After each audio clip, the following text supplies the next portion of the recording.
Hi, you're talking astronomy with Thorne. Today we're going to be chatting about the birth of the universe.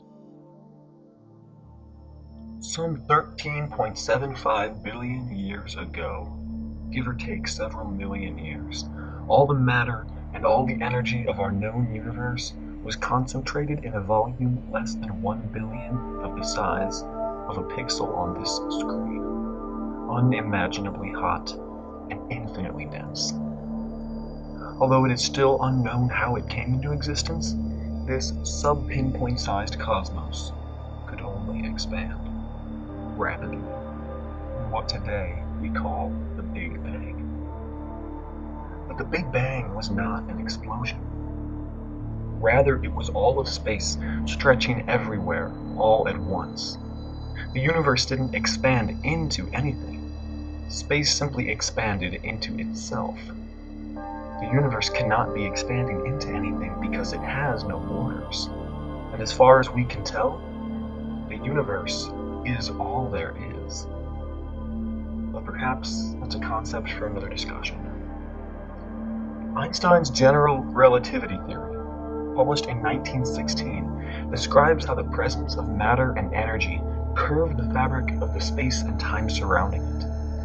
In the 1920s, quantum mechanics would be discovered, providing us our modern account of all that is small: molecules, atoms, and subatomic particles.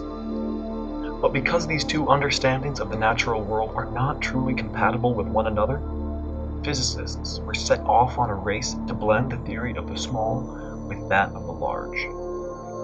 From this combination, quantum gravity was born. Although we haven't yet reached the finish line, we do know just exactly where the high hurdles are. Where are they, Thorne? I'm glad you asked, Owen. Perhaps the biggest one happened during what we call the Planck era.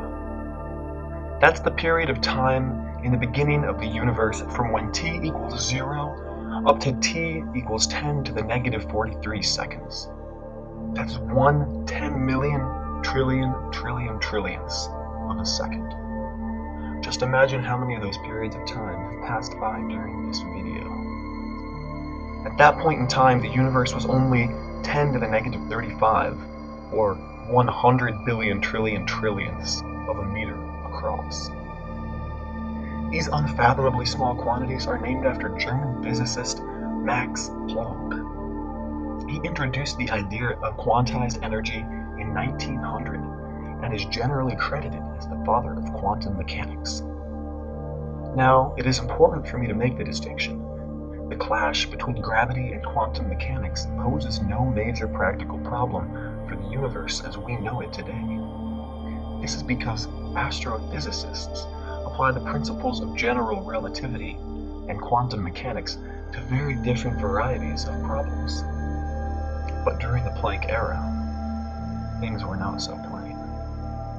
The large was small, and we suspect there must have been a sort of shotgun wedding between the two. Alas, the vows exchanged during that ceremony continue to elude us. We do expect, however, that by the end of the Planck era, gravity had sprung loose from the other still unified forces of nature, achieving an identity that is nicely described by our current theories. It was only until the universe aged through 10 to the negative 35 seconds that the remaining force split into the electroweak and strong nuclear forces. Later still, the electroweak force split into the electromagnetic and weak nuclear forces, laying bare the four distinct forces that we have come to know and love, with the weak force controlling radioactive decay, the strong force binding the atomic nucleus, the electromagnetic force binding molecules, and gravity binding bulk matter. A trillionth of a second has passed by. As the photon wriggles free in this dense mass of energy and matter, conditions are hot enough for these photons to spontaneously convert their energy into matter-antimatter particle pairs, which immediately thereafter annihilate, returning their energy back to photons. Shortly before, during, and after the strong and electroweak forces parted company, the universe was a seething soup of quarks, leptons, and their antimatter cousins, along with bosons, the particles that enable their interactions. The commonality of all of these families of particles is that none of them are thought to be able to be split into anything smaller or more basic. The ordinary photon is a member of the boson family. The leptons most familiar to us is the neutrino. And the most familiar quarks, well, there are no familiar quarks. Each of their 6 subspecies have been assigned an abstract name that serves no philosophical or pedagogical purpose except to distinguish it from the others. Up and down, strange and charmed, and top and bottom. Quarks are quirky beasts. Unlike protons, each with an electric charge of +1, and electrons with a charge of -1, quarks have fractional charges that come in thirds, and you'll never catch a quark all by itself. It will always be clutching at other quarks nearby.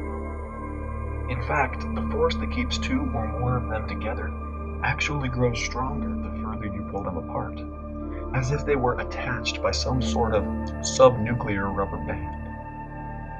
Separate the quarks enough, and that rubber band snaps, and the stored energy summons Einstein's equation for the conversion of mass into energy, E equals mc², to create a new quark at each end, leaving you back where you started. During the quark-lepton era, the universe was dense enough for the average separation between unattached quarks to nearly equal the separation between attached quarks.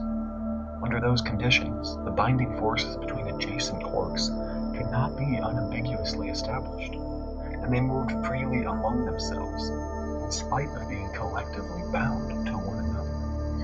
The discovery of this state of matter, a quark cauldron if you will, was reported by a team of physicists at the Brookhaven National Laboratories in Long Island, New York. Strong theoretical evidence suggests that an episode in the very early universe, perhaps during one of the force splits, gave the universe an outstanding asymmetry in which particles of matter barely outnumber particles of antimatter by about 1,000,000,001 to 1,000,000,000. That tiny difference in abundance would hardly get noticed amid the continuous creation, annihilation, and recreation of quarks and antiquarks, electrons and positrons, and neutrinos and antineutrinos. The odd particle out had oodles of opportunities to find somebody to annihilate with, and so did everybody else. But not for much longer. As the cosmos continued to expand, growing larger than the size of our solar system, the temperature dropped rapidly below 1,000,000,000,000 degrees Kelvin. After 1/1,000,000th of a second, the birth of the universe became the growth of the universe. Thank you. That's all I have. Be sure to join in next week as we talk about next semester.